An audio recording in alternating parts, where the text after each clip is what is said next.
ఎస్ఎస్9 న్యూస్కు స్వాగతం. CMC medical కాలేజీకి సంబంధించిన లెక్కలు చెప్తే ఎంతైనా ఇవ్వడానికి సిద్ధం.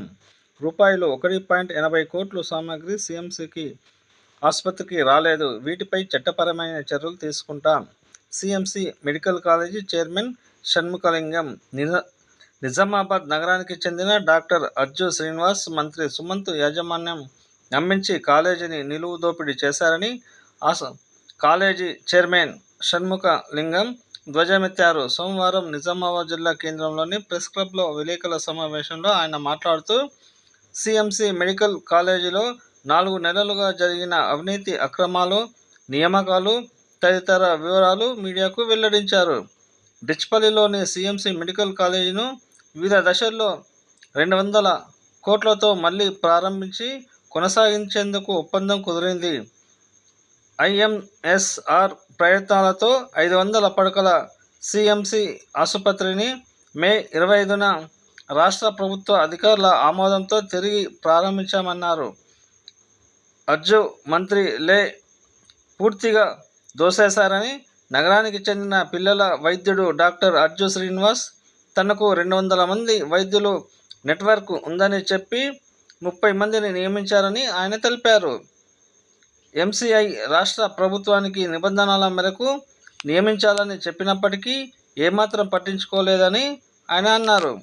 డాక్టర్ అజ్జా శ్రీనివాస్ ప్రభుత్వ మెడికల్ కాలేజీలో పనిచేస్తున్న డాక్టర్ మంత్రి సుమంత్లో కలిసి ఈ తతంగం నడిపారన్నారు.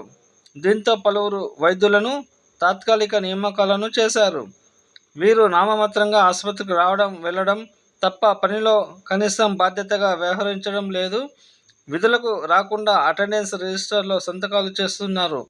దీంతో రోజుకు 10 మంది రోగులు ఆసుపత్రికి ఏమాత్రం రావడం లేదని ఆయన తెలిపారు. డాక్టర్ అజ్జా శ్రీనివాస్, డాక్టర్ మంత్రి సుమంత్, డాక్టర్ ఎల్ పాండురావులు ఇష్టారాజ్యంగా చేశారని, 30 మంది వైద్యులు, 20 మంది నర్సులు, 15 మంది పారామెడికల్ సిబ్బంది, 25 మంది అడ్మిట్ సిబ్బంది మరియు 35 మంది దినసరి వేతనాల కార్మికులు ఉన్నారని, వీరందరినీ సిఎంసి సంస్థల చైర్మన్ మరియు నిర్వహణ కమిటీ అనుమతి లేకుండా నియమించారు.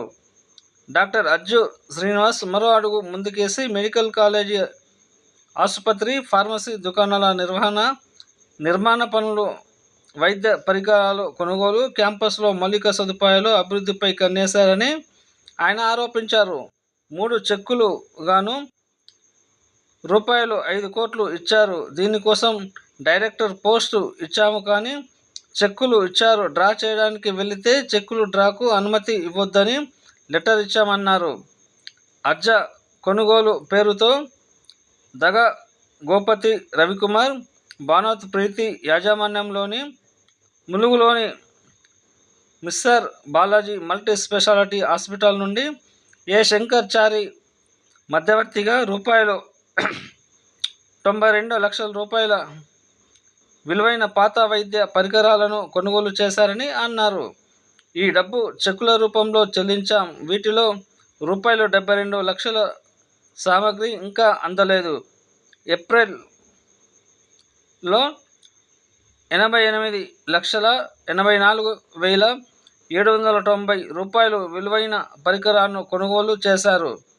సిఎంసి నుండి తీసుకున్న వేకెండ్ చెక్కులను చైర్మన్ అనుమతి లేకుండా అక్కడ అందజేశారు. దీనిపై కంపెనీ లీగల్ నోటీసు జారీ చేసిందని ఆయన తెలిపారు.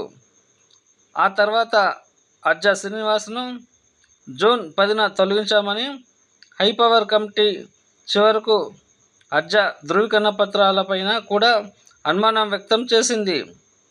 హెచ్పిసి ఎన్ఎంసీలు అజ్జా శ్రీనివాస్ దరఖాస్తులను తిరస్కరించడం జరిగిందని ఆయన అన్నారు.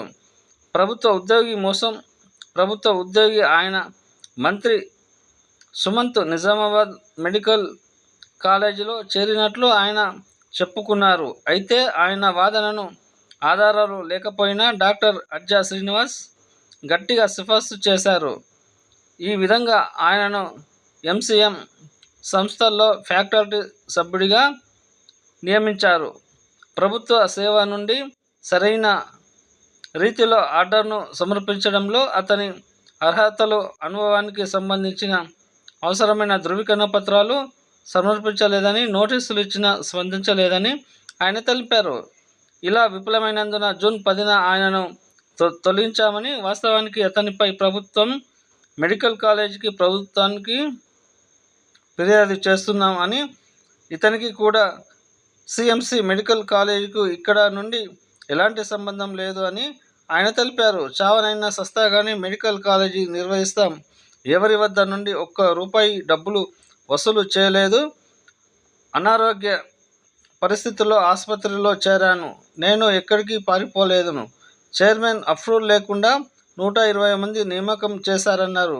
అర్హత లేని వారిని పూర్తిగా తొలగించడం, పూర్తి వివరాలతో వాస్తవాలను ప్రచురించి నిజామాబాద్ గ్రామీణ ప్రజలకు న్యాయం చేయండి అని CMC medical college chairman Shanmukha Mahalingam ఈ సందర్భంగా ఆయన తెలిపారు.